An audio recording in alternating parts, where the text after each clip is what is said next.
welcome to the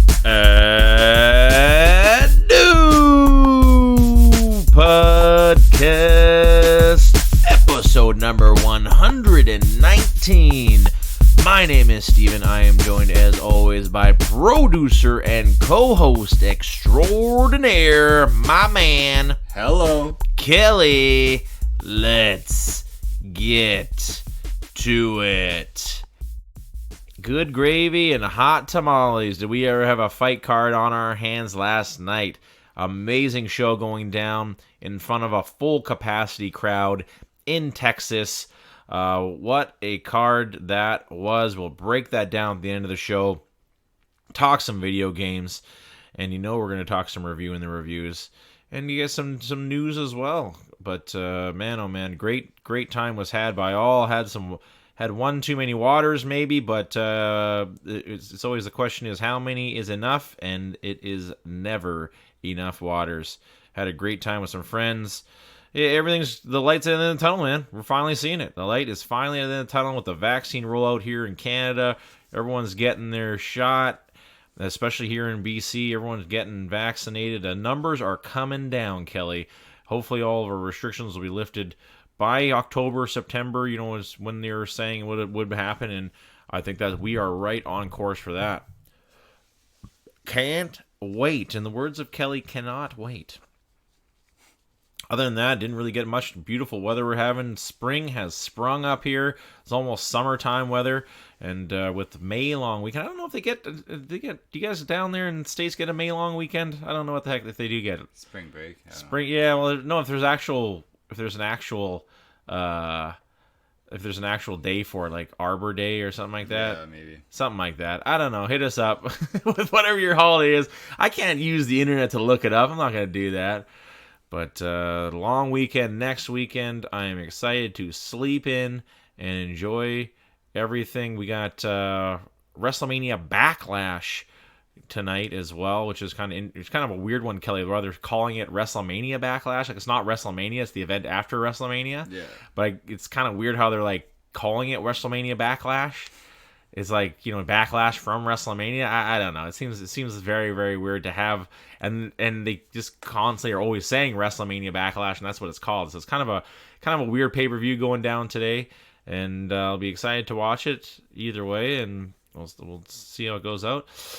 Other than that, didn't really get up too much this week. Didn't get a ton of video gaming in, but I managed to find time. Was playing a lot of on my phone, and that was really about it. What about you, Kelly? What you up to this week, man? Lots of taking the dogs for walks around the trails. This Nice. It's been so nice. Done lots of jogging as well. And Apex Legends Arena it's like a new game mode. It's pretty cool. Whoa. I'll talk about that later. But yeah, it's about it. Had a good week though. Nice. Very cool. Can't wait to hear about it, man. Yeah. Well, then, without further ado, let's talk some MMA news. Biggest announcement's got to come down. It came down just over a week ago here, Kelly, was that combat sports athletes will no longer be tested for marijuana in the state of Florida. That's good. Yeah, I know, eh? So now if you have weed in your system, you will not be tested for it in Florida. For all of combat sports, there's great boxing, kickboxing, and obviously the likes of MMA. To the to the glee of the Diaz brothers, they instantly move to Florida and start training out of there. I think it's great for the sport. I think it's everything. I think we're going to start seeing much more states follow suit. What does it mean going down the road? You know what I mean? With maybe less CTE. Yeah, big time. Absolutely, big time. Less people getting using these very harsh painkillers, which definitely aren't good for you. They aren't good for your liver. They aren't good for your kidneys, and really they aren't great for your mental health either. A lot of people getting addicted to painkillers is super, super bad. You hear story after story of someone getting into a car accident and then they end up getting addicted to painkillers. Once the painkillers runs out, they go to coke or crack or heroin or something like that. So lots of oxy prescriptions. Yeah, exactly. We're if you get weed, the only thing you're gonna be going through is bags of chips.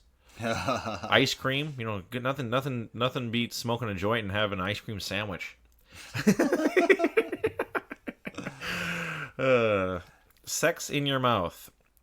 I drink just tons of water. Oh yeah. I always love, like, I like to mix it in. I'll have like a good, like a pop or something, like something fizzy drink, and then water it up after that. You gotta nothing too syrupy though. Nothing too syrupy. Yeah, but I love the news, and I hope we see it in other major states. I could obviously see, California, Colorado coming next. Seattle, or sorry, Washington State and Oregon State. I could see those dominoes starting to fall next. Do we see the big players though, like Nevada? I think Nevada would probably be one of the harder ones to sway. Even though I believe I'm pretty sure that weed is legal in that state now, but do we see it not being basically declared not being declared like basically like an enhancement? Yeah, exactly, like an enhancement, which is never should have been. Just absolutely ridiculous. Yeah, but I like the move. If you consider it an enhancement, then you have to let people be able to drive while smoking.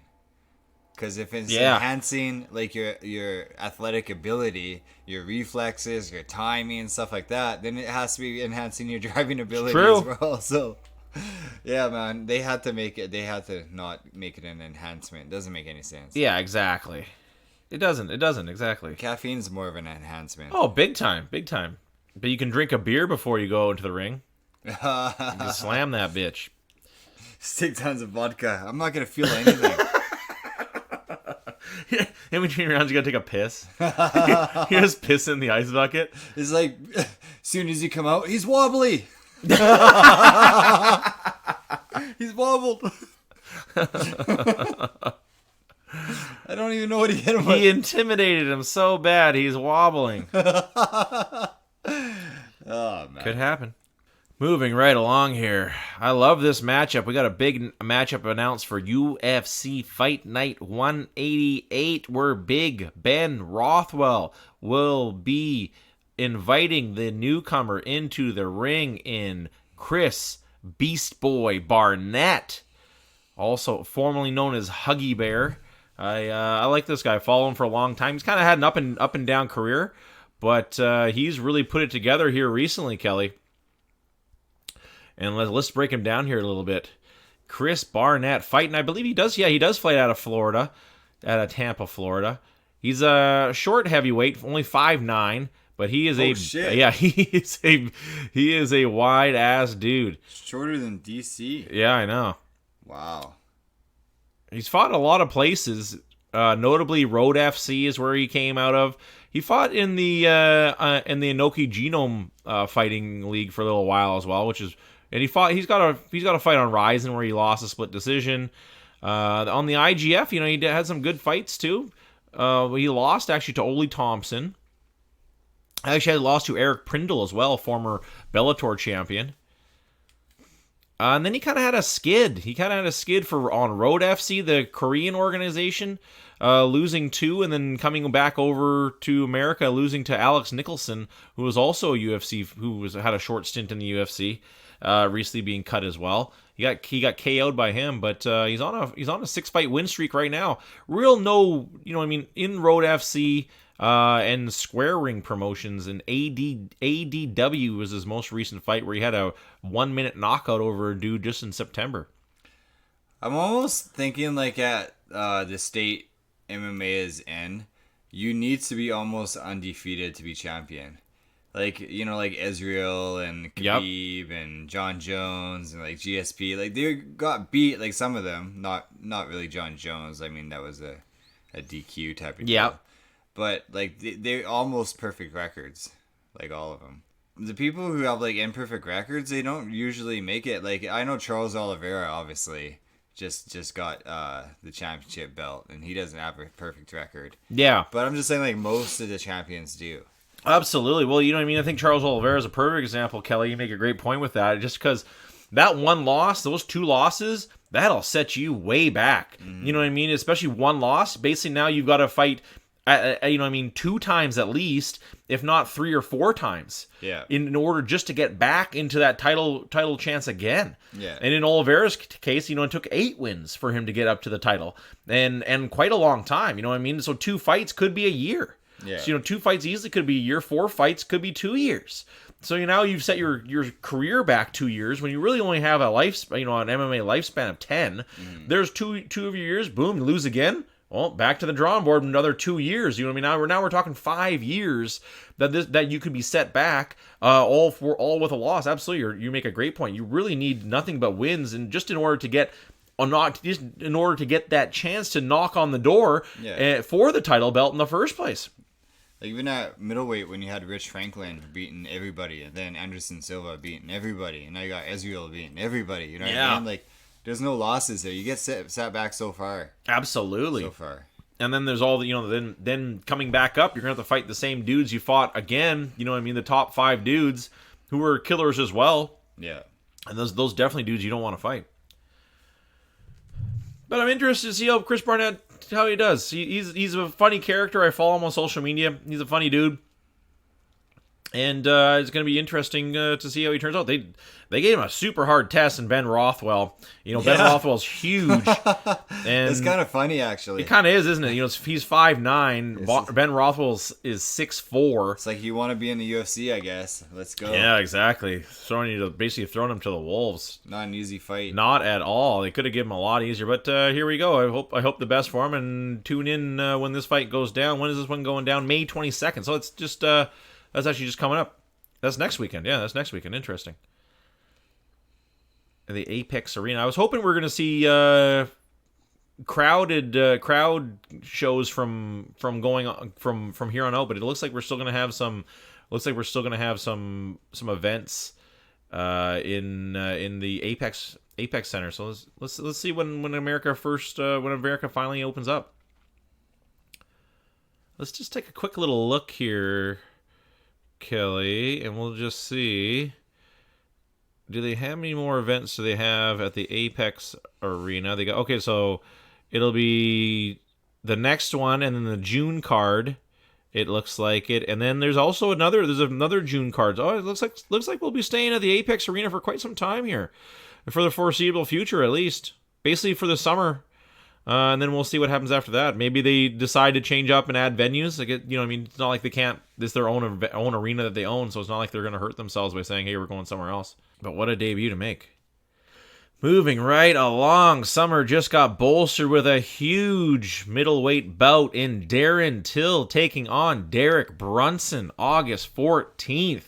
I love this matchup here, Kelly, and I think it's going to be a very tough one for Darren Till. Darren Till hasn't looked great against wrestlers, losing to not Wonder Boy, losing to the Chosen One, losing to Tyron Woodley. He didn't do very good against.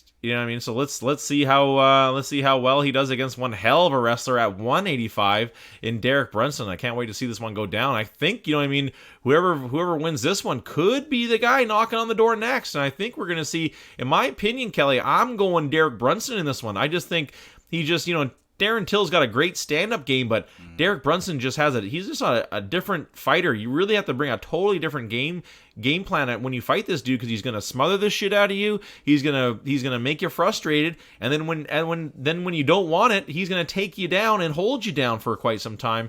And he can also be dangerous on his feet too. So to match Darren Till, but I think this is gonna be a smother fest. Who do you think takes it, Kelly? Don't get me wrong. I think Darren Till is like an amazing fighter. Like, he's one of the best, obviously. Absolutely, I know. I'm not disagreeing at all. But I actually think he's overrated. What? I think he's a great fighter, but I don't think he's like a top 5. I think he's like a top 10. And I don't know. I think Brunson might take it. Shots fired. I think I was talking about it last night too, and I think it was about natural weights. And we see a lot of the middleweight dudes, with Kevin Gastelum as well, and Darren Till. They're two dudes who are perfect perfect for that 165-pound division because they don't fit really at 185. They're okay, but at 170, they just couldn't make the cut. Yeah, that's exactly. You know what I mean? Or sorry, like the 175-pound belt or whatever. You know what I mean? They just couldn't make the cut. Yeah. And I think they're just dudes who just can't find a natural weight class to sit in. And but Derek Brunson's definitely a natural 185 state. He's been in that weight his whole entire UFC career, and he's pretty big for that weight class. And I think he has with his wrestling background, he has a natural 185, and he makes it work very, very well. And I think it's going to be a war of attrition. If you want to bet on a sure bet, I would definitely take this one to the house and bet on a decision on this one. That's a slam dunk, and we'll see what happens going down August 14th. Another very interesting matchup here, Kelly, and reason why I wanted to bring this one up, it's two dudes really aren't anywhere near the top 5, and it's Thiago Marreta Santos will be taking on his fellow countryman in Johnny Walker. And they haven't announced. It's in the works right now. They haven't fully finalized the date. I think it's going to be June. I think is what they're saying on this one here, but they're still hammering out the details. But a battle of two dudes who are desperate for a win, and I think Thiago Santos has way more to lose on this one here. I think the UFC wants to get rid of Johnny Walker and his bullshit. Going from injuring yourself in a celebration and never really being the same after that injury. When I think the UFC had put a lot into Johnny Walker, I think talk about overrated. Whoa! Like absolutely, he was so overrated, big time. He was knocking dudes out, and then, like I said, after that injury, he looked terrible.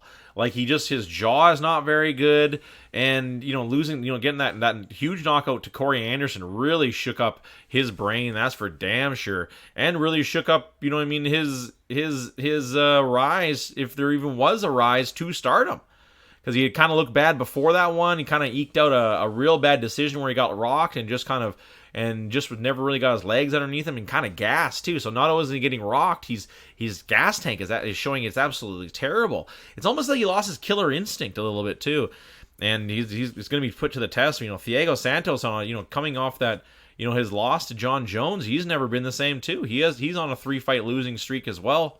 Yeah. And it's going to be very interesting to see how he bounces back. Double knee surgery, it just looks like it has not been good to him. It's funny how he has such a It's funny how he has such a close fight and then he loses 3 in a row with John Jones. You know what I mean? I know. Like how do you have such a close fight? Well, I think they just thought because he really busted his knees bad. You know what I mean? They were pretty fucked up. That's true. But still, I totally agree with you. How to go from such a high to such a low, and now you're basically fighting for your job against Johnny Walker. Whew. And what's crazy about? I don't really know who's going to win this one, man. Who shows up? I think that's the thing. Do we see a healthy Thiago Santos with his knees fully repaired? Or do we see a Johnny Walker fighting for his life with his knees fully repaired? So who knows? I can't even make a decision on this one, man. It's such a coin toss. I love Thiago Santos. If I had, one dude I enjoy more is Thiago Santos over Johnny Walker, but I just don't know if I can even bet on him. I'd steer away from this one if you're betting. Steer far away from this one. This is going to be a coin flip bet. Pretty much, yeah. Pretty much, absolutely. I think they both come out super tentative. I think that's the shitty part about it, is they're both going to come out super worried about their future. I think Johnny Walker comes out throwing flying and spinning shit. His backflipping his way to that victory. His backflipping, and then he injures himself and he can never fight again. Yeah, can you imagine he spin kicks and then twists his knee? Can you imagine? Knocks the guy out and breaks his leg. Double KO. Very interesting, though. Finally, huge announcement of the week. Also in the middleweight division, we will see Paulo Costa take on Jared Cannonier. UFC Fight Night, August 21st. Huge matchup with Jared Cannonier coming back off his bad injury, coming back, off his knockout to Robert Whittaker, as most people do. Dude's very, very tough. Cannot wait to see this one go down. And I think it's good. I think it's going to be a really, really good coin toss on this one. I'm excited to see this one.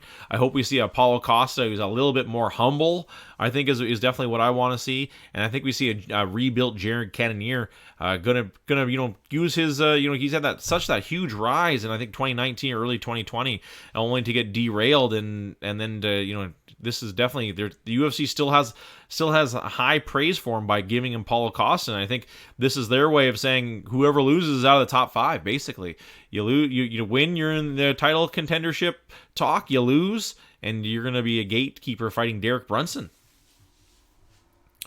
But with Derek Brunson fighting Darren Till, this is a very, very interesting 2 huge matchups in the middleweight division that are going to really, once the dust settle, two Kellys I'm talking to. Once the dust settles, we'll definitely have a better picture of who will be the contendership for that strap. Obviously, after who we see Robert Whittaker go for the belt next, or whoever else we see go for the belt next. They should have another comeback UFC Ultimate Fighter with all these older guys that have been around for a while, but they haven't quite made it to the top. Winner gets fight against the champ again. That was one of my favorite seasons, honestly. Yeah. Then to get the title shot afterwards, I love that part about it. Got like Tony Ferguson on there and like a bunch of people, you know what I mean? Diego Sanchez. Diego Sanchez. I don't know if his brain can take it. Yeah. But speaking of Diego, yep. It was released today that the UFC is funding a study on his brain. Yeah. Because they think that he falsified his medical reports. Oh boy. And so they're gonna do some scans and stuff and pay for it all. So that's pretty good, but I don't think they're gonna be able to do anything with it. No, it's too little, too late. Yeah. And I think obviously with that slime ball Fabia he's with, the dude is so worried about his own image and all that shit coming out, in the weeks, once Diego got released, saying I wouldn't, taking video of all this bullshit of himself, and then even saying in those videos I wouldn't be releasing the videos, and then to go and do that afterwards. This guy is the biggest scumbag in the world of MMA on the planet. Yeah. And I just feel so sorry for Diego because he's being manipulated by this piece of shit. Yeah. And the guy is so worried about his own image. People are beating him up online and shit like that. And it's like, dude, you did it to yourself. Yeah. You're a creep. You're a fucking scumbag, and you're a fucking loser, lying piece of shit who's taking advantage of somebody. And it's all the truth. Dude, where there's smoke, there's fire. Yeah. And there's a fucking enraging inferno going on in your camp. And then obviously the video of Diego Sanchez hanging upside down, it was heartbreaking to watch that. Yeah. No one was saying, oh, that looks cool. Everyone was saying, geez Louise, what are you doing? No one in the fucking planet thought, oh, I'm going to do that. That looks like a good training technique. Yeah. No, everyone was saying how bad it was. Atrocious. But yeah, definitely not Diego. They should do like former champs, like Carlos Condit, maybe like Donald Cerrone too, Yeah. Made it. Who else? There's like I don't know, like the immortal Matt Brown. Yeah, like I was that. thinking that too. Yeah, Matt Brown. Yeah. He was also on the Ultimate Fighter too. Yeah, just throw like a lot of those old school, like really good guys that are still in the game. Do like a Legends House type thing. There you go. Yeah. And somebody gets a shot at the champ. Somebody gets a shot at Usman. That'd be cool. That would be super cool. Absolutely. Sign it up, Dana. Get on it. Yeah, I'd watch that.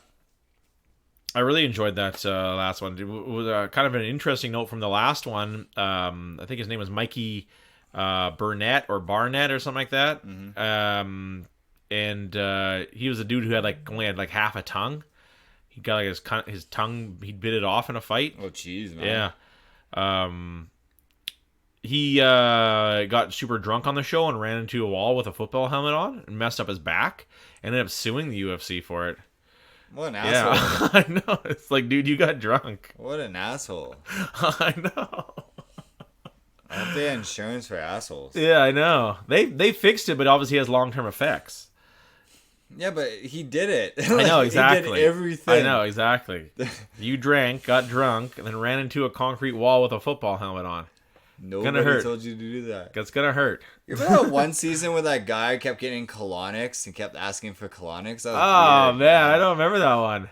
That's how that's his code for let's go do it. Yeah, well, like everybody on the whole show is just like, that's kind of weird, man. And then Dana's like, oh, whatever you need. It's like, oh, it really helps me lose weight. And the guy would just like not like diet properly, and yeah, you get colonics. Wow. And then, I think he still missed weight after. Oh my god.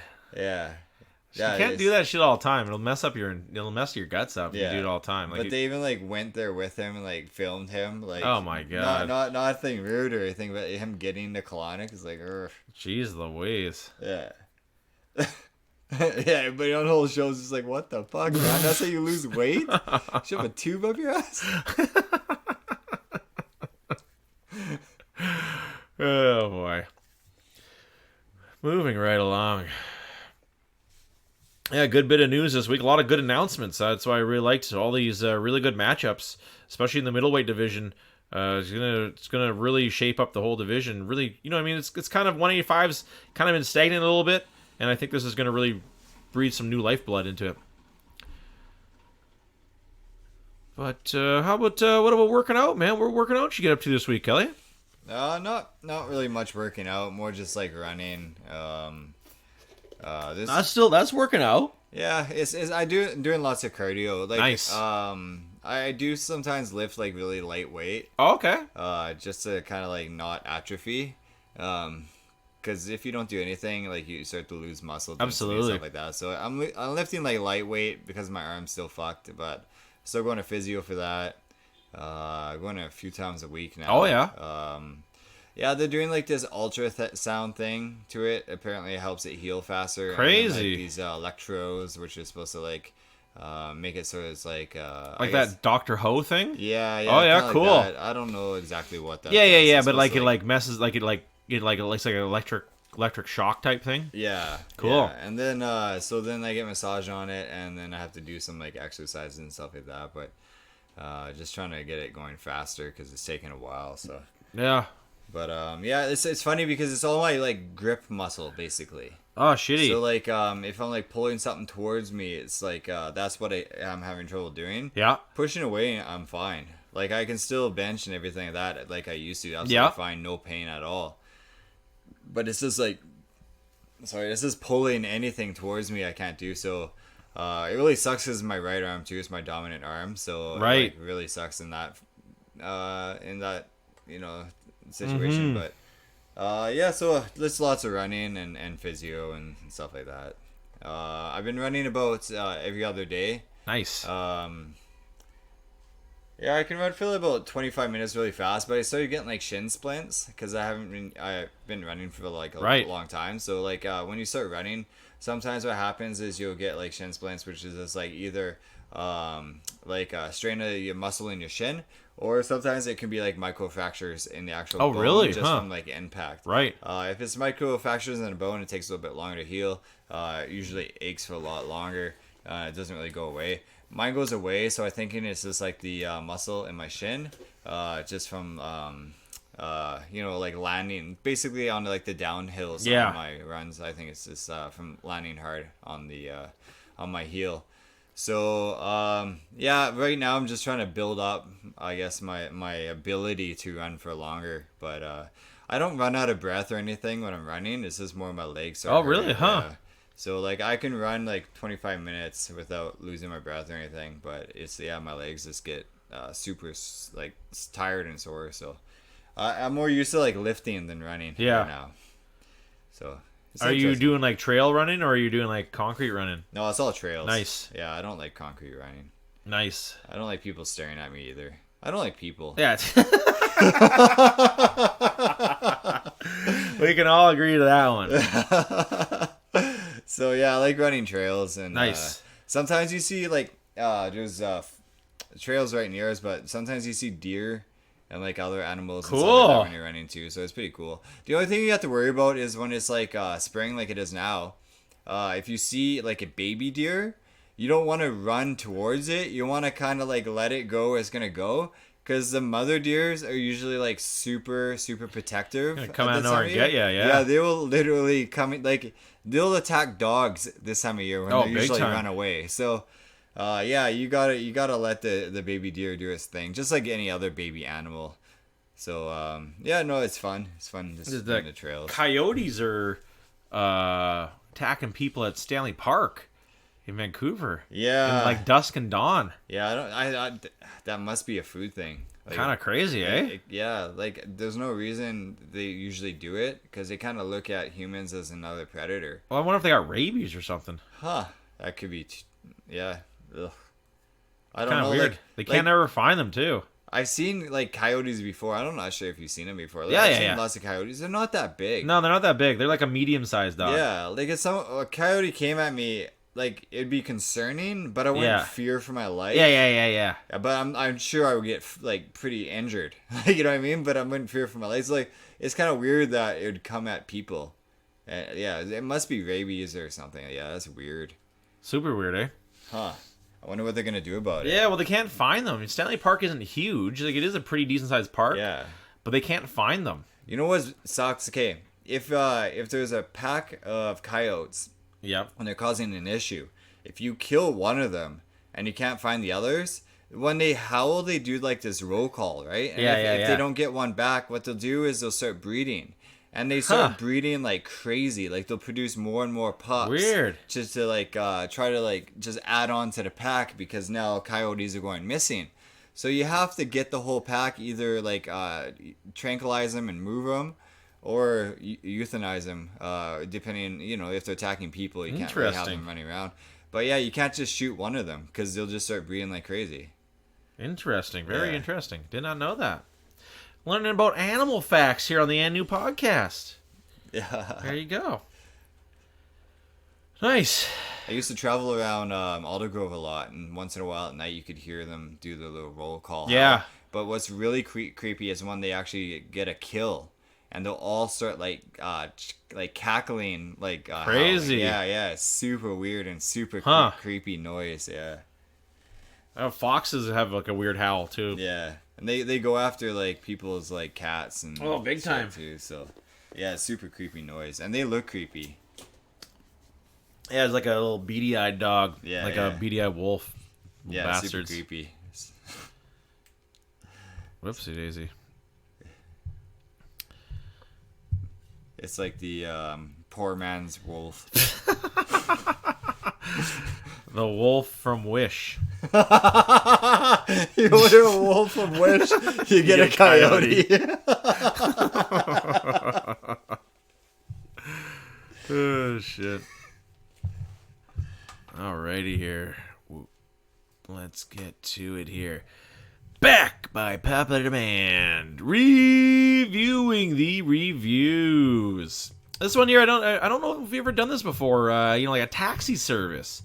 I was looking up a taxi service for a guy at work today, and I noticed the place had a ton of bad reviews, but I didn't want to do one super close to home, just because I've never had a bad situation with them. But your place, it's kind of like a tow truck place. Your place is being reviewed by drunks and assholes on something. Chances are you're going to be late. You're never going to be perfectly on time for these people, and these people expect to be perfectly on time. So I'm going to the cab capital of the world, New York City. And I found one here was New York Limo and Car Service. That's just their name, New York Limo and Car. So looks like they do some pretty cool limos. Like one limo's got like wing gull doors. Huh. Cool. And they do like other. They got a lot of weird stock photos on their website. Very weird.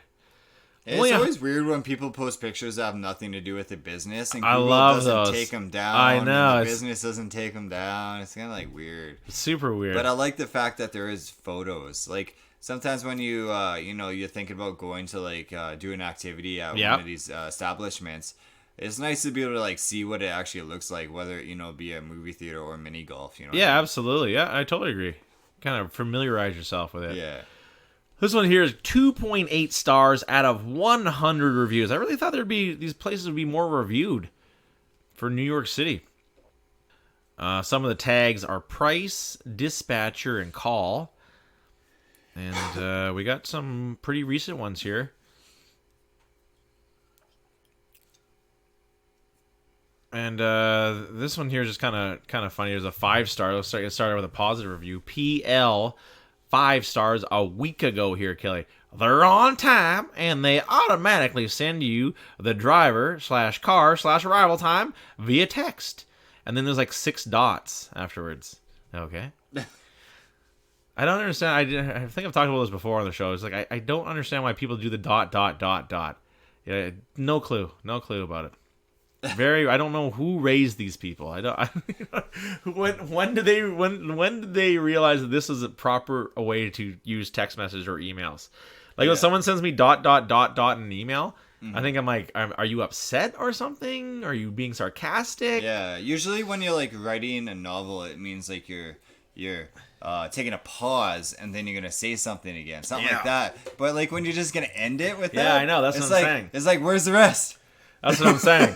This is frustrating. Where's the rest? Something go wrong? Yeah, your phone break.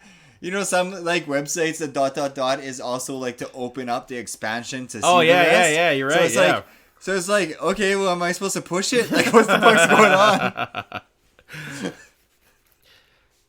Here's going. This guy's been upset. BR, 1 star, 2 months ago. Right now, been waiting 47 minutes on a cab that was 7 minutes away. Well, the guy obviously went and took a nap. Maybe it was like either his break time or he really needs to use the washroom. You know what I mean? Just drop somebody else off. I don't know.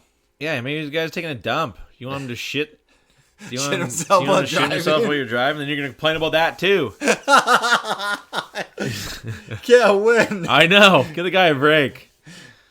This one here, V, 9 reviews, 3 stars a year ago. This one's kind of weird.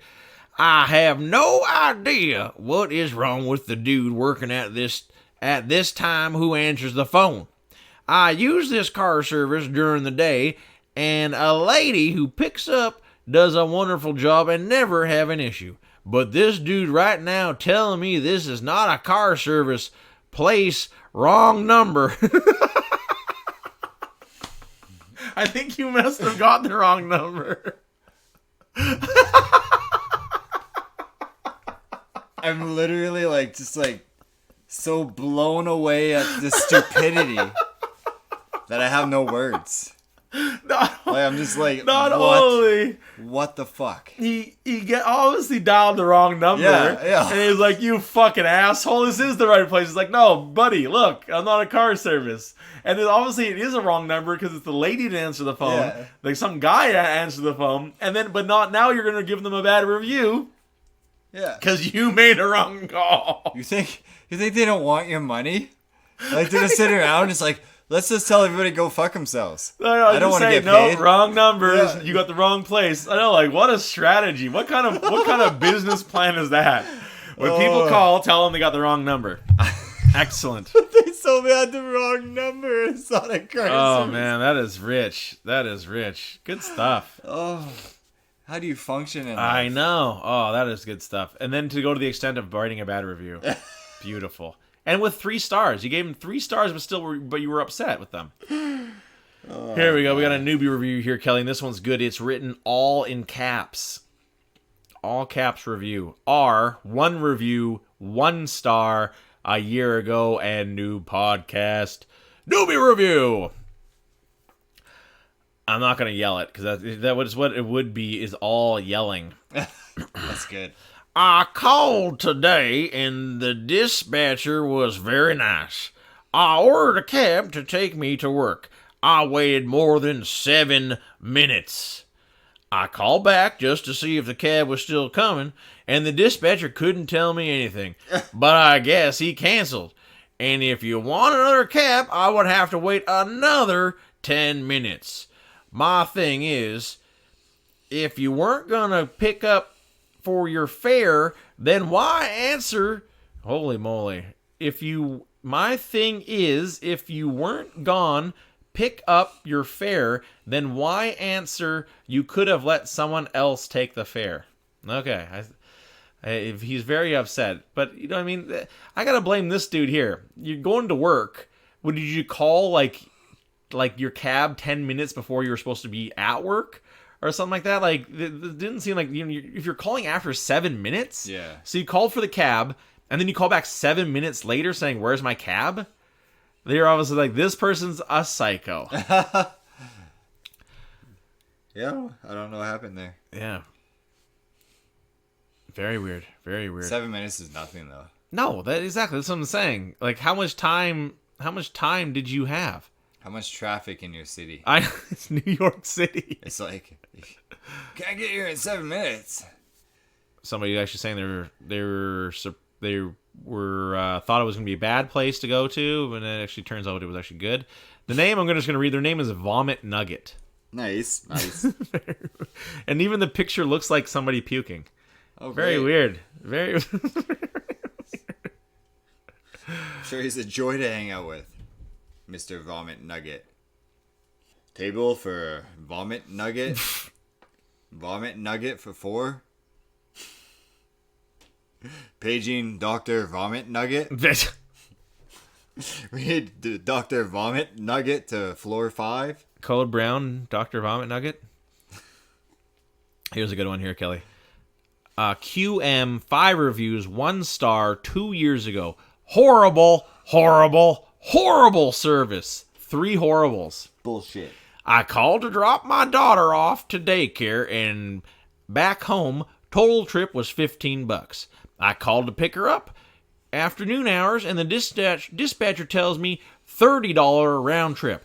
I'm a native New Yorker, born and raised. This was a 10-minute drive, all for $30. I informed him this couldn't be accurate, as the driver earlier charged me $15 round trip. So how can it double? Not even rush hours. He hung up in my face. SMH. So rude. Never again. Wowzer. Skimming off the top, going double the price. Very interesting take. It's a lot of money. It is, yeah. Just to get downtown or get 10 minutes down the street. Even $15 to get 10 minutes down the street. I know. That's American. Why don't you just walk? That's crazy. Someone saying the driver lied about the fare.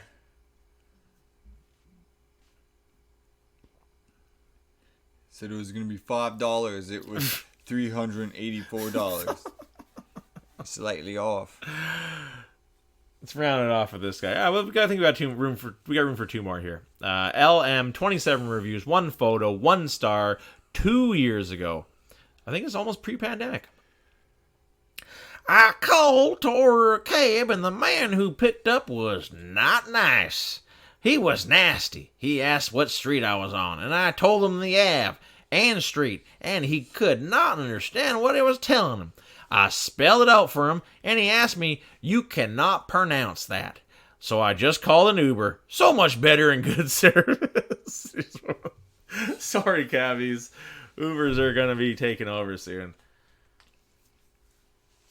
Well, the thing is, before, like, to be able to drive people around like cabs they needed licenses, they needed to be bondable, they needed, like, all these things going on. Where, like, a Lyft, you just need an app. Yeah, exactly. I mean? Like, to me, in the beginning, it didn't make sense why one person had to have, like, all these, jump through all these hoops and get all these licenses, where the other one could just drive people, no problem. You know what I mean? Yeah, exactly. Like, it never made sense to me. Well, it's totally true. It's like you always seem like, 90%. I've had some good cabbies, but 90% of the time it seems like you're inconveniencing them. Yeah. Yeah, it's true.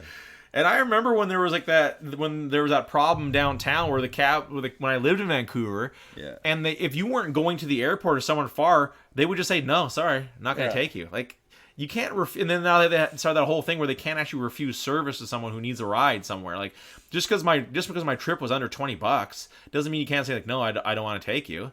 You know what I mean? And then it was like that the whole time. We ended up having to take transit because all the cabs were like, "No, I'm not doing it. I'm not doing it." Yeah. And it wasn't like it was like a Sunday morning of us just trying to get from downtown back to our house on East Van.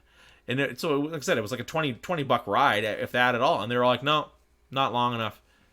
Couldn't believe it. Lame. So all I got to say to you, cabbies, is fuck you. You deserve this. Well, they truly do. You know what I mean? Terrible service. Yeah. And they had a monopoly on it. And now that it isn't that way, they're throwing up their arms saying, no, this is not fair. Yeah, well, I can understand why they're frustrated, but I can also understand why nobody likes them. They did it to themselves. Exactly, they did it to themselves.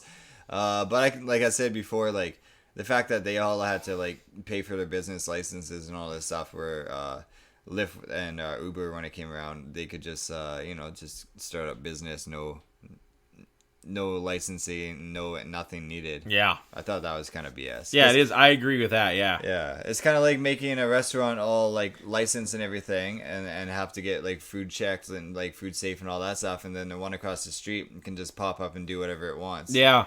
Just because he's operating out of a taxi. Yeah. Because it's a food cart. A food truck. Yeah. Little food truck there. Let's round off with this one here, Kelly. Another newbie review here. BB. 1 review, 1 star, 4 years ago.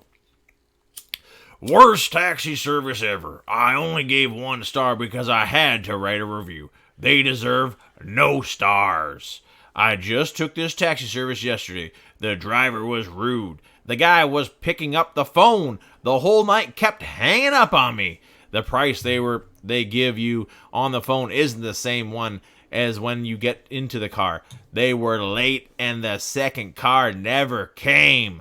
Do not take this car service unless you want to deal with bad attitudes and bad workers. Hanging up the phone all night. I'm going to assume they were drunk. 2 cars too? You know what I mean? Yeah. Ordering 2 cars. I remember when as a teenager, we called a cab and they were like, "Oh yeah, we're super busy. It's gonna be like 2.5 hours." Holy shit! Yeah, I think it was around New Year's or something. Oh yeah. I've had that happen to me before. Unfortunately, that's the worst. Exactly. But that's the best time if you're an Uber driver. That's true. Yeah, nowadays you can really rake it in. Get tips too, like tips where cabs don't really get tips. Yeah, well, absolutely. I give cab drivers tips, but like a lot of people don't. I give them tips too, of course. I'm like that though. Yeah. It's kind of like when people tip like 5% at a restaurant. Yeah. I usually do like 20. Yeah. But otherwise, I don't go out if I can't afford the 20%. Yeah, exactly. You know what I mean? You want to be able to tip the people. You know, most of the people, that's really how they make their wage too. Yeah. Yeah, not bad. Not great. New York. I expected better things out of you for your taxi service, but I just wasn't impressed. I'm sorry.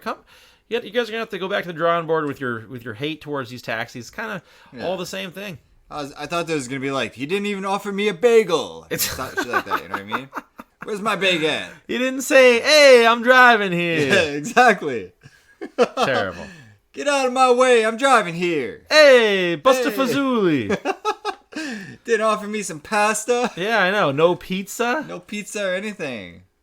The hell is this? What kind of cab is this? 1 star. He didn't mention Seinfeld once.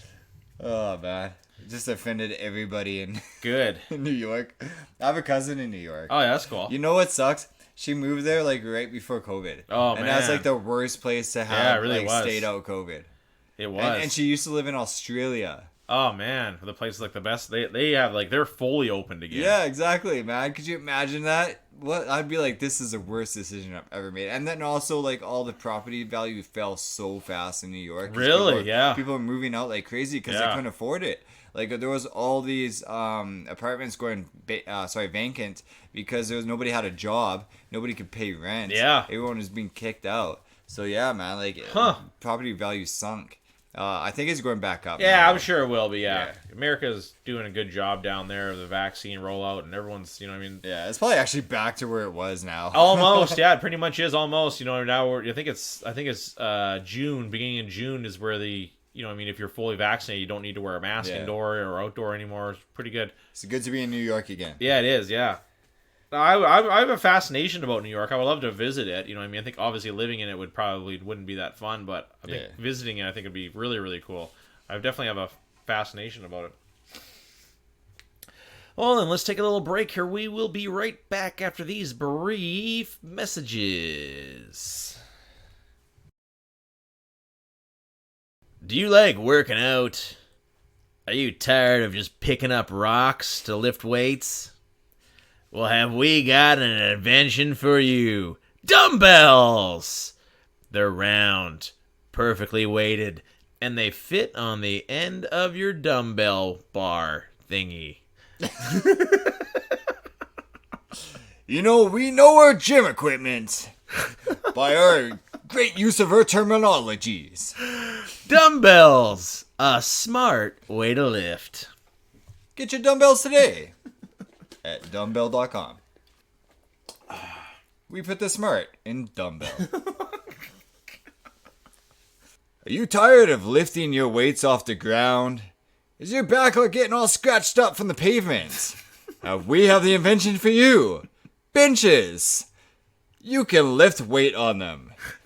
No more back scratches for you and your wife saying, "What the fuck were you doing?" Benches at smartdumbbells.com.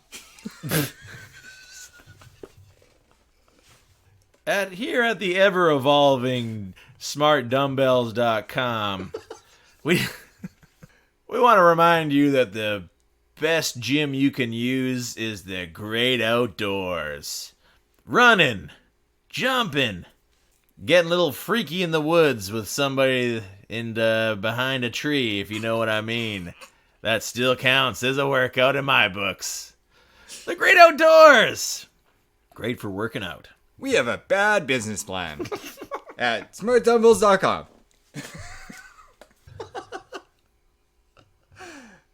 And if you're out there plowing some random stranger you just met on a walk in a forest while you're working out, be sure that you are wearing the brand new patent pending leg weights from smartdumbbells.com. Get your thrusting at an optimum thrust per thrust ratio with our new ankle weights. smartdumbbells.com. Have you ever been jumping in one place and wish that you could spin some shit around you? Jump ropes. We have them at smartdumbbells.com. Get them today. Not bad. You look like an idiot just jumping up and down. We also carry fleshlights. Get yours today. Weighted fleshlights. Weighted fleshlights. Get your arm workout in while you're getting your thingy in. I don't know. Oh boy, that works. That's hilarious. Weighted fleshlights. Love it. Welcome back, folks. Hope you enjoyed our commercials and go grab yourself a cold, tall glass of water on the house. You know I'm talking tap water. Also sold at smartdumbbells.com. Tap water is. Mm-hmm. Get it today. They don't have a good business plan. Weighted water. They want people to work out outside and not use their stuff. That's why they're selling water. What is tap water? Oh, shit. Good stuff. Let's talk some motherfucking video games. I actually played a ton of Magic on my phone. Really enjoying it. I got a whack load of new decks. Having the mastery class on it is really, unlocking a lot of shit. You get a lot of covers for your cards too, Kelly. So like it's not the actual card, but if you own the card, you get like different art you can add to it, so you can change the art background of it, which is kind of a nice touch. And I'm finding there is these different challenges. So there's either, there's like big challenges, weekly challenges, daily challenges, and then your mastery challenges. So doing different things, you may have to do certain spells, 25 black spells, 25 green spells, or something like that.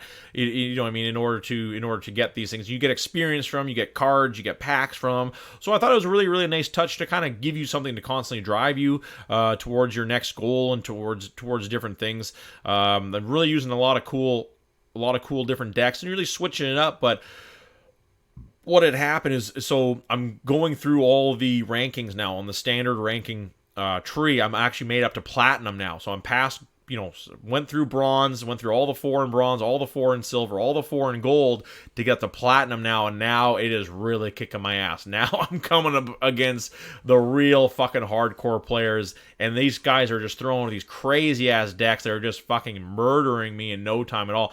I went from gold to platinum. I had a really good run with a red and white deck, which is kind of like a knight deck, and all the knights would help each other and different things like that. I'm just having but now that I'm up in the next, that knight deck is kind of obsolete. So it was kind of a really cool touch to, going through bronze. I used a specific deck, but then when I went to silver, everyone was kind of had the answer for that deck. So now in silver, I had to switch up to a different deck, and then gold, and then obviously and so on. So it's really kind of keeping you on your toes, and I'm finding it, some of these people have some really cool decks with very unique cards that they've obviously paid for and shit like that. So it is a bit of a pay to win, because if you paid, thousands of dollars, you would have basically every single card that you'd want, and you could look it up to how to put all those cards in an amazing decks where all the cards work together, and which is what I'm coming up against, Kelly. This one dude I was coming up against, I was hoping it was going to crash his game, because I was up against one dude where he had so many creatures out, his game crashed. But since his game crashed and mine was, I didn't crash. Yeah. I won because he timed out. So he was probably pissed. Oh, big time, and he was gonna wallop me. But I came up against this one dude where he had like all his cards worked together. So what he had landfall. And he had these dudes which could mutate. Mutating is actually a really cool thing I've never known about before getting the game here. And so every time he would put down a land card, he could multiply that by how many of the same card name was out there. So first time he got 2 guys, 4, 6, 10, 12. And then at the end of it, he had like 400 guys. Holy I know, and I thought, okay, cool, I'll let this run, because he wasn't killing me. He could have wiped me out long ago. But I'm like, okay, yeah, you want to keep fucking playing this game, buddy? I'll wait till your game crashes.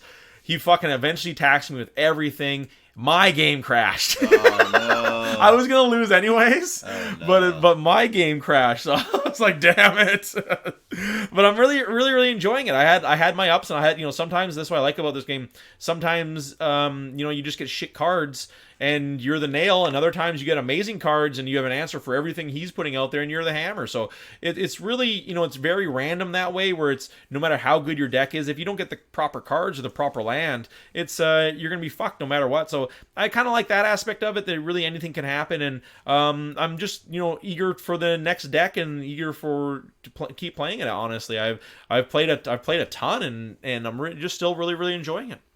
Nice.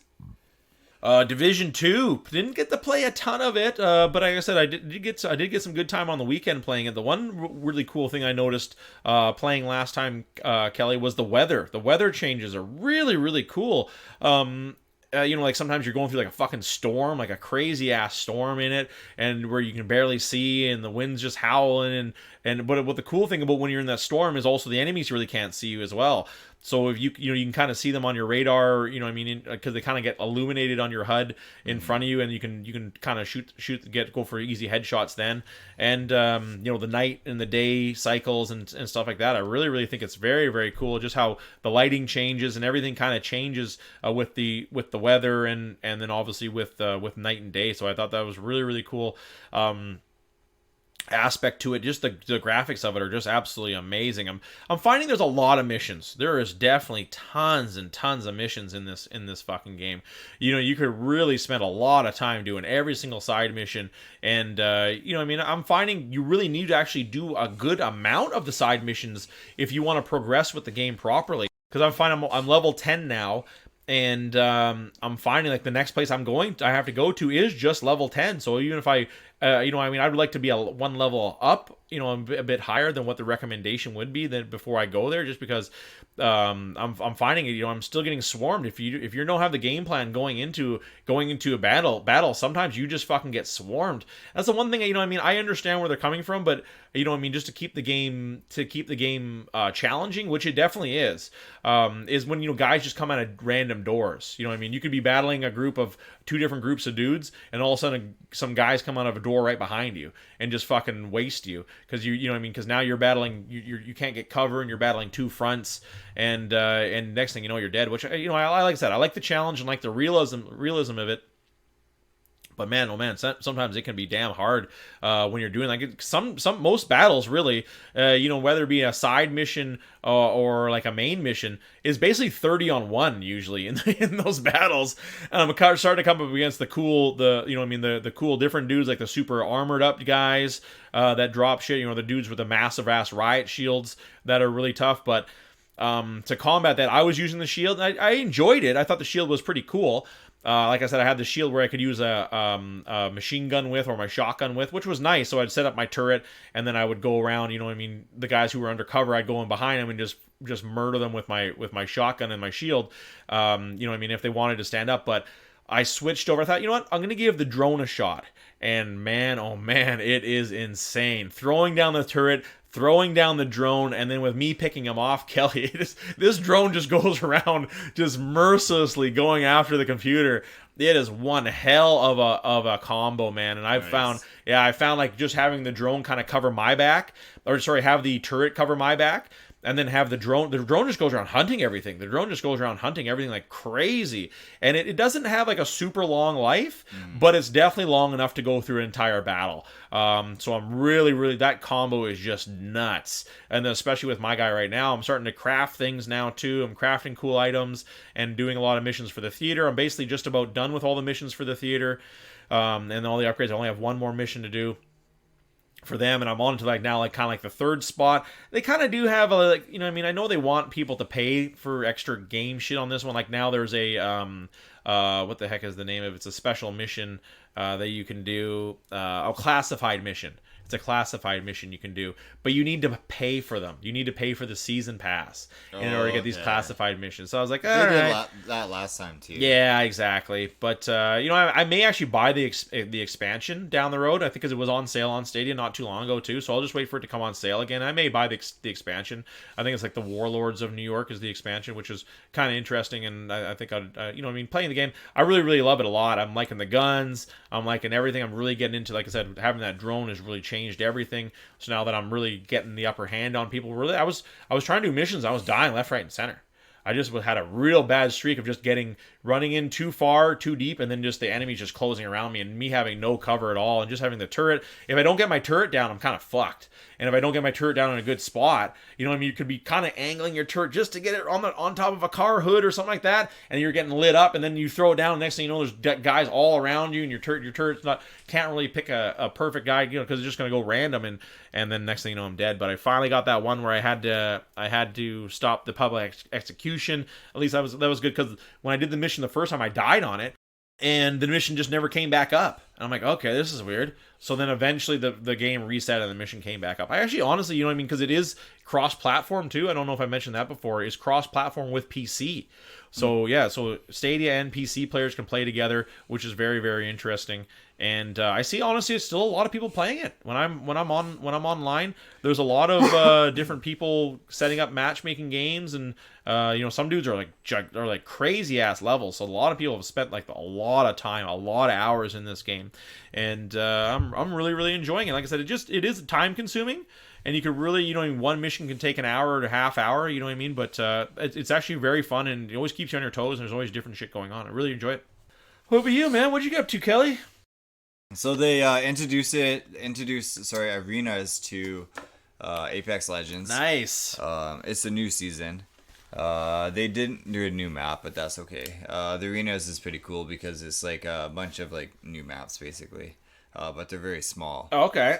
So arenas is kind of like how I would describe it is like old school Counter-Strike. Okay. Like cool. Off, yeah. But it's like 3 versus 3. So you still have the 3-on-3 teams.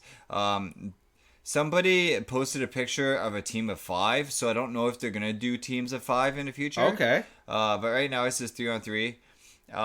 So basically, you start in a smaller map.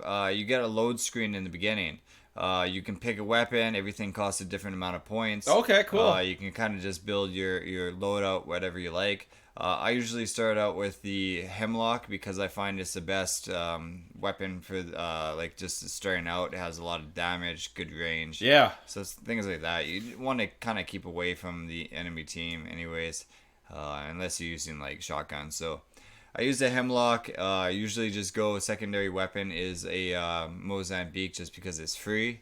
Nice. And then yeah, so everybody has like different abilities. In this game you actually have to if you want the ultimate ability, you actually have to pay for it with points. So you won't get your ultimate in the game unless you actually buy it. Crazy. Yeah, that's a game changer. So with this game, there's like because you don't have your ultimate usually, there's different legends that like aren't very good at this particular game mode. Okay. One of the best probably is Octane because he's fast and he can repair his own life. Lifeline's good if you can use her, but she doesn't have her shield when she's trying to revive somebody, so you can still get killed while you're being revived. Oh, wow. So it's kind of, I don't like that too much. That's kind of weird that they would alter her. Yeah. Bloodhound's really good because you can scan, and you're in close combat usually. Who else is good? I like Bangalore because she has that ability where she moves really fast. If somebody shoots at her and she has smoke that she can still use. Yeah. I guess Loba would probably be the worst too, Because her whole ability is about getting items, sucks. Right? Yeah, and her whole ring thing sucks because it takes a while to throw it. So if you're getting lit up and you throw it, you're gonna die anyways. So it doesn't really help you because you're kind of moving with your squad anyways, and it's in a tighter map, right?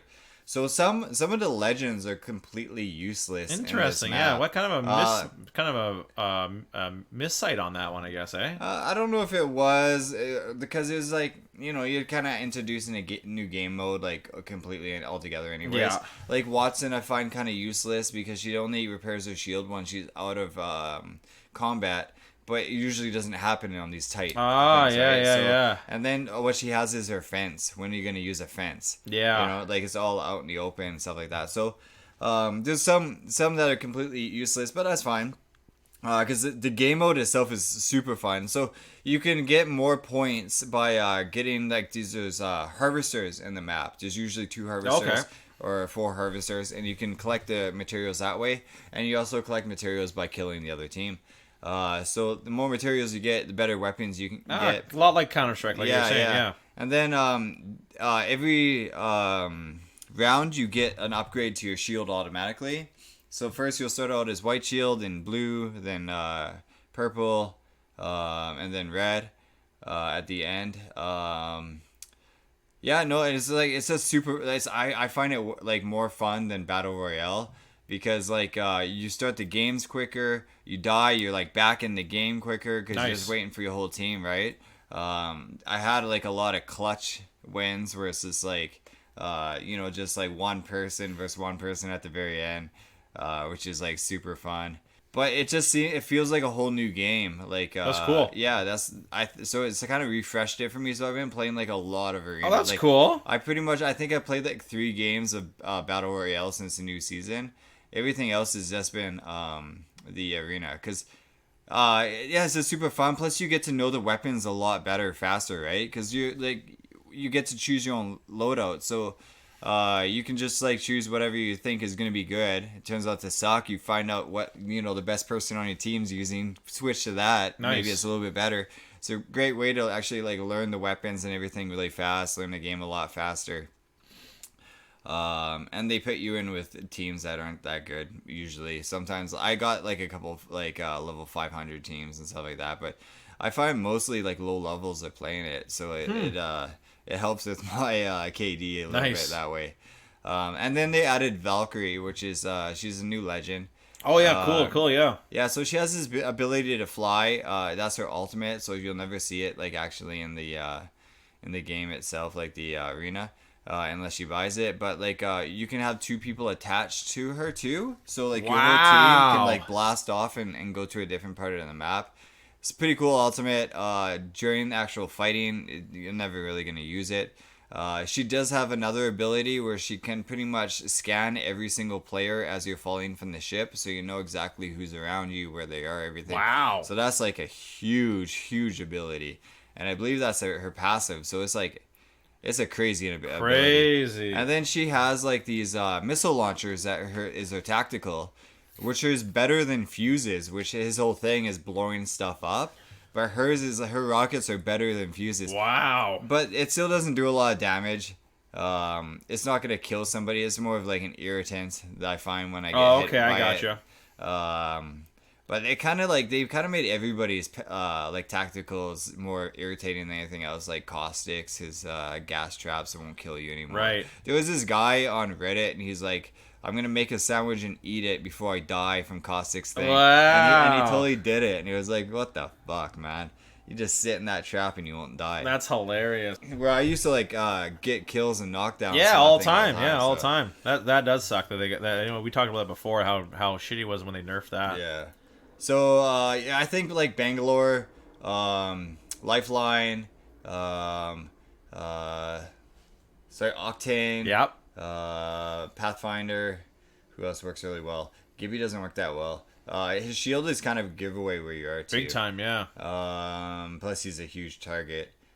Who works really well? I see a lot of Wraith. Yeah. Because it's a small hitbox too, Yeah. right? So she kind of works no matter what. With her invisibility thing, like I said before, like you can totally see where they're going. They go a little bit faster when they're invisible and they're porting like that, but you can still see where they're going and you can still shoot them. Like it doesn't really matter. But she is a small target, so she always works with that.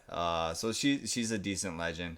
I don't like it being Lifeline because people play like shit and blame Lifeline. Oh my god. Yeah, they're like, oh, you didn't pick me up, you didn't give me life, you didn't do this and that. So I don't like being support characters in this, where I did like it in Battle Royale because I had more time to pick people up and stuff like that too. And plus the shield too, right? Yeah, the shield as well. So with this, I don't like being any support class. I'd rather be something like Octane, where it's like all basically just his abilities are just for the player. You know, like running fast and healing. It's just gonna help you. You got nobody trash talking that you didn't use your whatever, your drone or whatever. And you only get so many too during these games. You don't like keep getting more and more. You have to buy more. Oh really? Yeah, so you only start like each round with like one or two, something like that. I forget what it is. And then you have to buy more. So yeah, it's kind of stupid. I had one guy that was like just pure trash on my team. He kept getting knocked down in the first 30 seconds when I was playing Lifeline. Yeah. It's one of the biggest reasons I wasn't playing it. And they just blamed me for like every single round. And it was just like, loser. It was like super frustrating. I wasn't even talking to him. And then like by the third round, I wasn't even picking him up. Nice. Good Yeah, call. I was just like leaving him, and then he was like getting mad. But it's just like, you can't call someone trash when they're getting like 10 times more damage than you and not dying within the first 30 exactly. seconds. It's not your fault that he's dying. Yeah. It's not your fault. Yeah, I told him, I'm like, pretend I'm not Lifeline. You know what I mean? Just fucking do your thing. Pretend I'm not Lifeline. Pretend there's no Lifeline on your team and be as good as you are. Yeah, exactly. And he still got killed. And it's So you're trash that I died. You're trash. Terrible. Some things never change. Yeah, and I told him at the end of the game, like, learn to play the game better before you give advice. Well, real talk. Yeah. He was still talking shit, though. Whoa, what a piece of shit. I don't really care. Yeah, who I was cares? just like, man, the guy's trash and he's talking shit. Like, this is the ultimate stupidity. He's the guy who fucking writes, like, just the shittiest, stupid reviews. You know what I mean? They didn't suck his dick. Yeah. About how he had $5 and he didn't suck his dick and clean him off afterwards. He demanded that.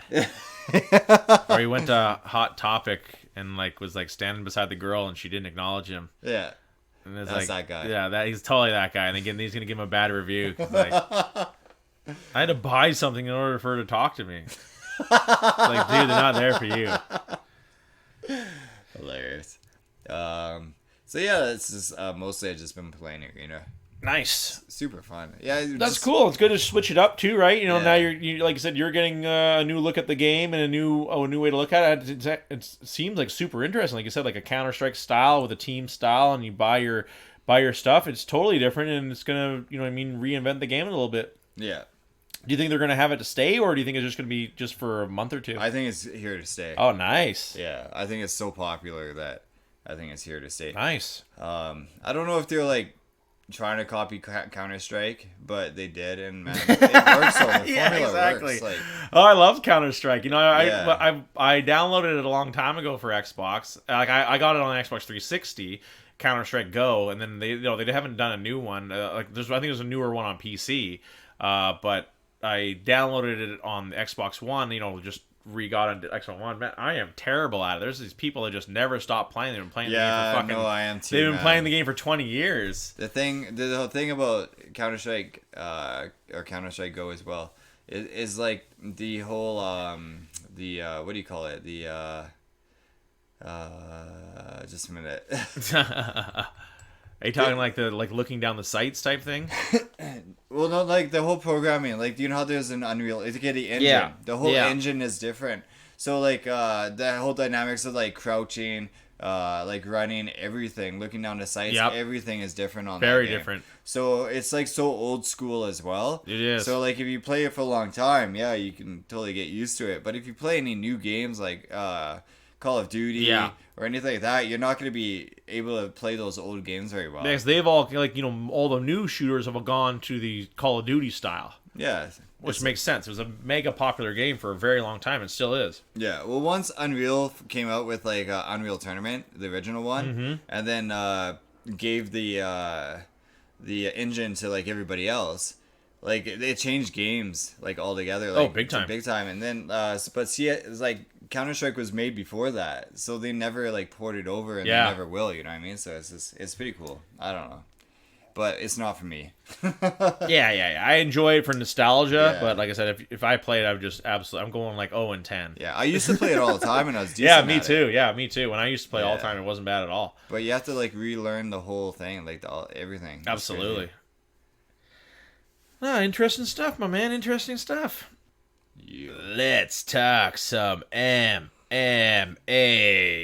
I know I said I was never going to talk about ONE FC, but it was a big event with a local guy, Arjan Bowler, from Richmond, BC, here, winning the heavyweight title over Brandon Vera, getting the TKO. Was a little bit lackluster. I think obviously Brandon Vera is a shell of himself, obviously too. The fact that he was a two-belt champ up there, or trying to be the two-belt champ up there, down there in ONE FC, was a huge stretch, kind of showed how bad the division was. And I was saddened when Arjan Bowler did get cut by the UFC to find a home in ONE FC.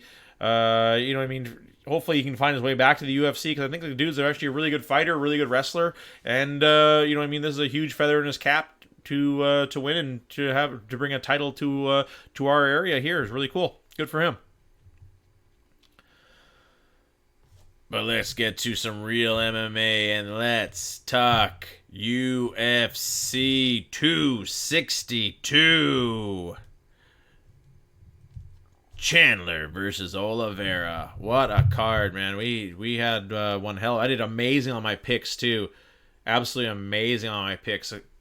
I got I on the ESPN app, I was like 11-3, but there was only like 5 people who did the best, and they were only 12-2.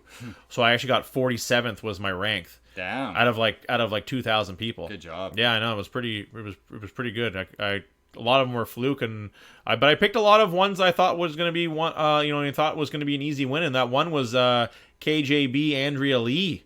I picked her to win over Antonio Shevchenko, and sure enough, she gets the triangle armbar.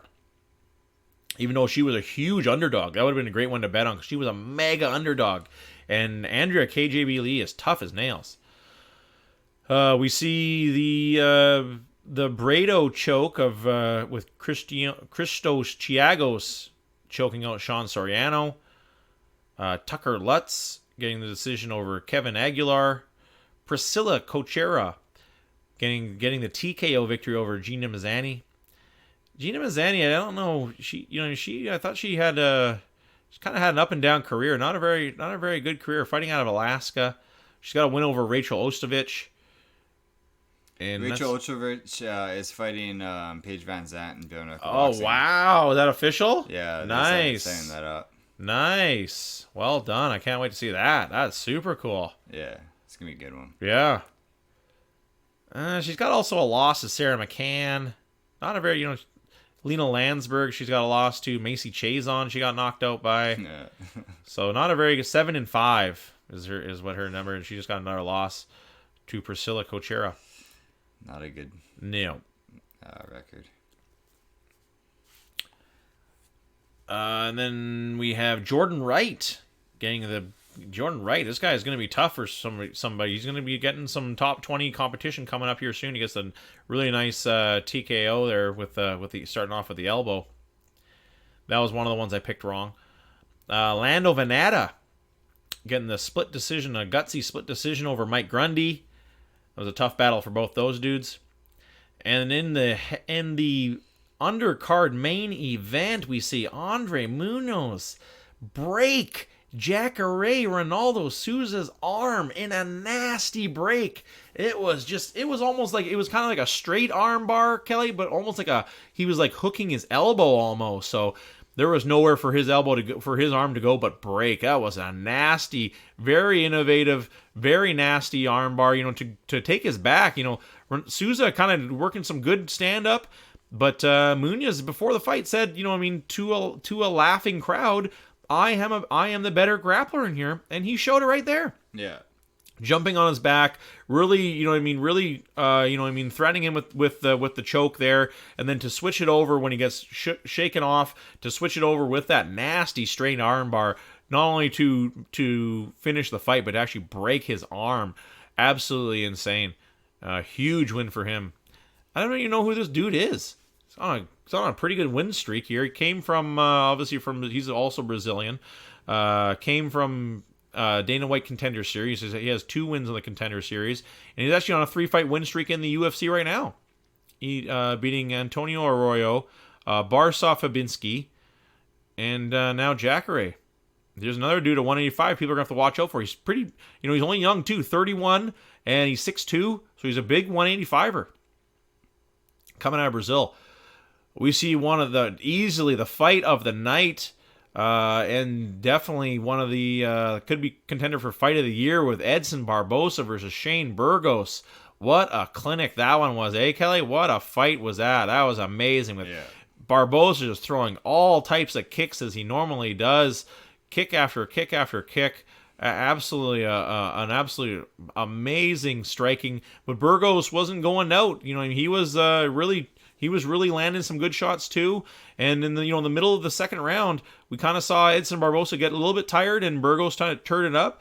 And a lot of people, I was still had it 2-0 for Barbosa, but a lot of people had it 1-1, giving Burgos the second round. But that fade away KO, how crazy was that, Kelly? Yeah, man. Oh man, that was great. For him to he gets his clock clean, and everything's fine, everything's not fine, and Burgos stumbles back, and he was totally out of it. He wasn't just a little bit knocked out; he was straight up fucking knocked out. Yeah.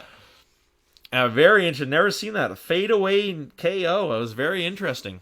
Knocked the bearings loose, but he didn't know that until he stepped on the gas. Yeah, absolutely. Good call, man. Yeah, exactly. He coasted in, and then as soon as he hit the gas, that was it. And the next one it wasn't a bad fight. Caitlin Chukagian taking on Viviane Araújo. It wasn't a terrible fight. No. It was actually pretty okay for a decision. Yeah. But Caitlin Chukagian getting the win on that one. Rogerio Bontirin getting a nice decision over Matt Schnell. There was a lot of action in that one too, where Bontirin was just landing. He just had that heat-seeking missile of a left hand that just kept on landing on Schnell's chin. And Schnell almost went out a few times, but it was a pretty tough matchup for the 125ers there. That brings us to the co-main event of the evening. Beneil Dariush getting the decision over Tony Ferguson. Man, oh man, Tony Ferguson, where have you gone? Terrible fight for him. They said he threw like, I think he landed like 34 punches, and I even think that's a stretch. I think most of those punches were off his back. Yeah, lots of elbows. Yeah, lots of elbows off his back. They said like I said, 34. I don't know if he landed 34 punches. I think that's being very generous. Like I said, if it is off his back, can you really, do those really count? I guess they do count no matter what. But Dariush is having a real good game plan. You know what I mean? Just great grappling. Even when Tony swept him that one time, he's just got right back up and took him right back down. Dariush is tough as hell. He knows how to win, and he's probably one of the best grapplers at 155. With that, you know what I mean? That wasn't named Khabib Nurmagomedov. And just gets the win. Tony Ferguson, he must be on the Diego CTE Sanchez diet or something, because we're just not seeing a guy. You saw it right in the bat. He's an older fighter, too. He is older. He's got a lot of kilometers on that engine too. Lots of them. And you could see, just kind of in the beginning, his game plan was just kind of weird. Like, he wasn't really throwing kicks or punches. He was almost like he was jumping in and covering his head, moving forward while covering your head. It was just, man, it was very, very weird. He just seemed so off. It just so sad to see such a talented dude, just go down this dark path that he has been going on, and to see where he is now, it's just very, very sad. Even the stat, he's only thrown 30 punches in 30 minutes of octagon time. That's not a good stat. That's his third loss in a row. Charles Oliveira was the very exact same thing. I think that's what Dariush saw, the smothering that Charles Oliveira gave him. And, with that nasty heel hook almost winning it right there, too. Obviously, that messed up Tony Ferguson, just like the Charles Oliveira one with the arm bar. How he really wasn't, that really tore up his arm bad, but he was just too tough to give up. And then, obviously the finish from Justin Gaethje, really only getting, his last finish was, he beat Anthony Pettis. The Donald Cerrone one, he was beating him up, but that was a doctor stoppage. And Anthony Pettis got the shit kicked, but that was, 2018. 3 years ago. A lot can change in 2018. Yeah. Sad to see him go this way, though, man. And where does he go from there? I don't know.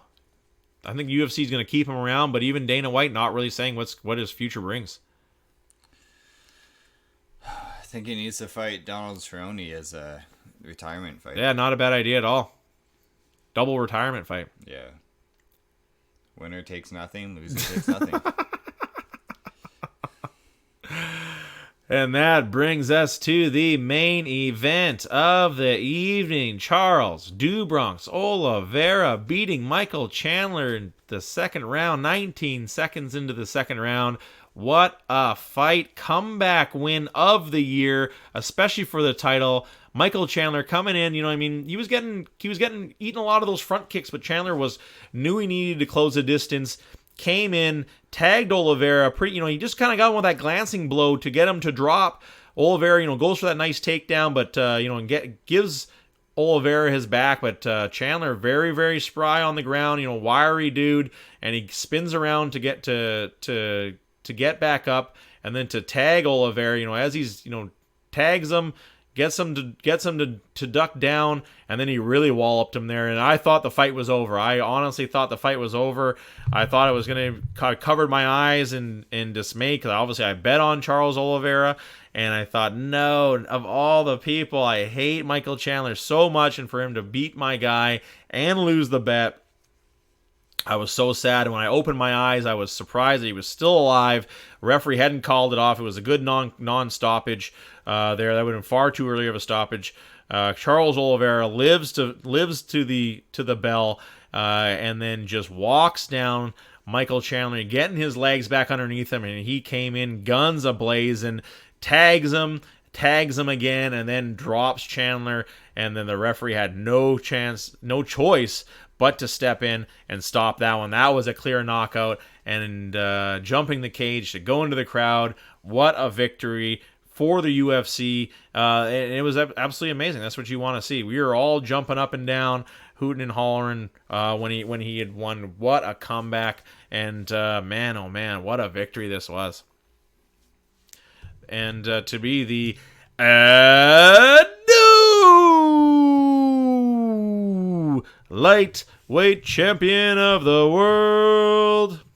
Love it. It was 155-pound belt is no longer vacant. It has found a home in Brazil. And Dana White privileged Michael Chandler will have to go back to the drawing board. I don't know who won the bonuses, but there were $75,000 bonuses as per Tony Ferguson asking, saying we need more bonuses, and but he doesn't get one. Yeah, he doesn't. Of course, he'd be very lucky to get a paycheck next time. Oh. Let's see it here. So Barbosa and Burgos get $75,000 each for fight of the night. What the hell? I think there's got to be more here. So that one is deserved. That was totally fight of the night. Absolutely no argument there. Let's see here. Who else got one? Oh, Charles Oliveira got $75,000. And Christos Chiagos also got one as well for choking out Sean Soriano. Oh, it just was a one-time increase. Lame. Yeah, lame. Come on, UFC. Oh, great card though. Really, really good card to knock off kind of like this fight season. I know it'd normally be fight week would be coming up, but obviously with still the lockdowns in place, I don't think we'll be seeing it. But really, really enjoyed the card. It's tough to say the best card of the year. Definitely was a good one. The last one, obviously with the 3 title belts, was really good. But this one definitely did not disappoint. Definitely one for the record books, and I really enjoyed it. Well, then that just about wraps it up here, Kelly. I just want to give a special shout out to everyone out there listening. Thank you all for tuning in every week. The Spotify peeps keep a coming. Love you guys, coast to coast to coast, worldwide. Everyone tuning in, listening to this show really means a lot to us, and I just want to thank each and every one of you for tuning into the Stephen and Kelly and New podcast. Well then, man, let's wrap her on up here. For producer extraordinaire Kelly, my name is Steven, and you've been listening to the New Podcast. Signing out.